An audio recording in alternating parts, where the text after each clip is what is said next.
Hello and welcome to the channel. The Nigerian federal government acts no differently from those street urchins roaming about the street with the intent to deceive. They've peddled lies upon lies in the hope of hoodwinking the public and gullible foreigners. They are no different from scam artists because that is exactly what they do. They are just glorified scammers.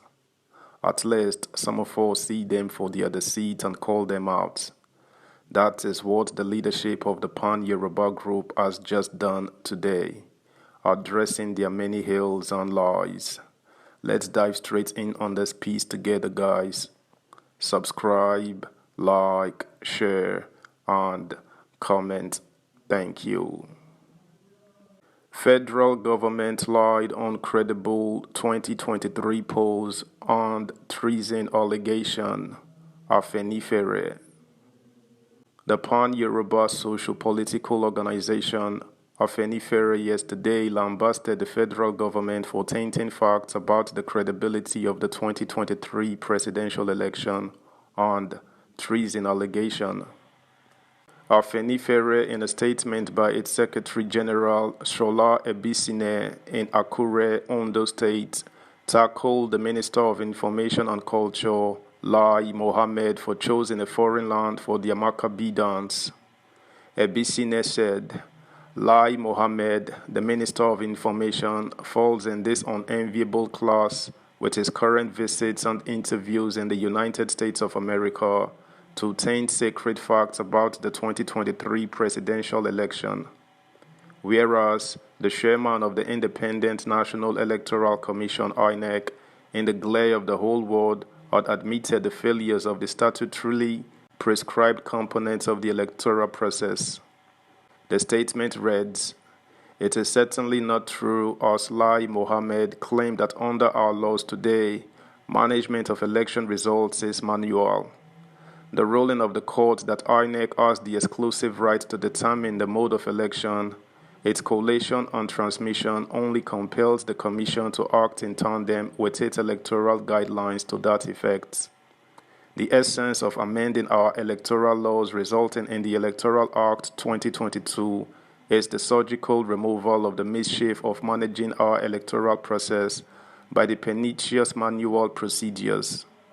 In a clear case of abuse of office, Lai Mohammed, trying desperately to dance himself back to the mind of his party candidate, having taken a different course during the primaries, has mindlessly descended to the abyss of falsehood, reminiscent of his modus operandi as party spokesperson with which he has odiously smeared the office of the nation's Minister of Information. The minister lied when he claimed that the president ensured that nobody used the security agencies to rig the election in his favor, but created a level playing ground for the election. The truth is that the security agencies in many states not only worked for the ruling party, the government and its security arms washed in acquiescence as leaders of armed thugs boastfully threatened citizens with mayhem, which they freely carried out as if we are in a state of nature. Rather than tout the loss of the home states of some of his party's leaders to the opposition as proof of fair election, Lai Mohammed should have been courageous enough to ascribe the feat to the vigilance of the people and why they incurred the rout of organized and armed hired thugs in the elections. One wonders what is left for the court to decide after the crude analysis by Lai Mohammed of the performance of the candidates, the figures of which he effortlessly and shamelessly factorized. He ruled that Obi and Atiku failed to meet the constitutional requirements to be declared president. He crudely handed down judgment on the status of the FCT and lied against the constitution when he said not only must a candidate have the plurality of votes, he must also have scored 1/4 of votes cast in at least 25 states.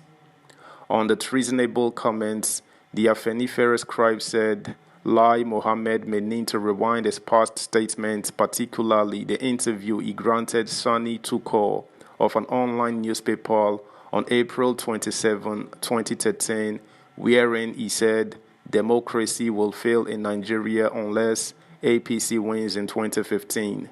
His principals did not fare better.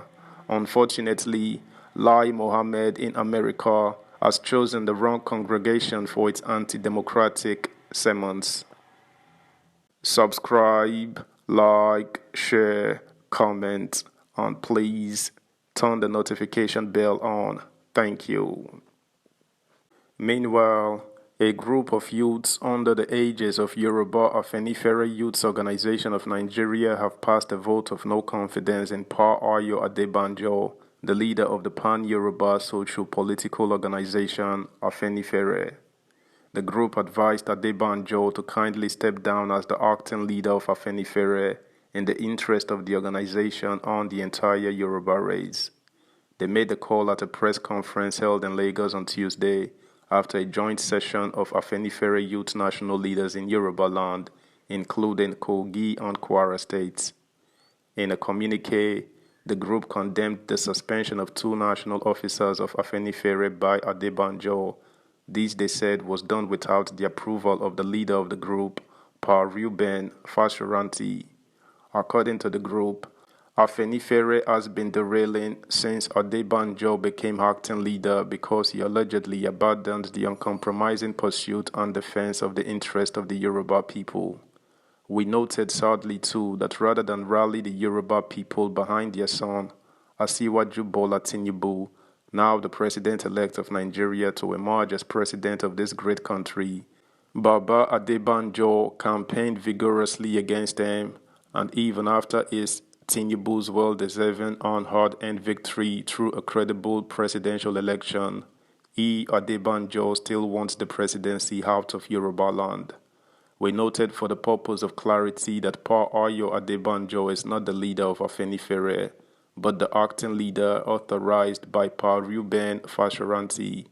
We make bold to say that the action of making Pa Adebanjo the acting leader is in line with the precedents in our rich history.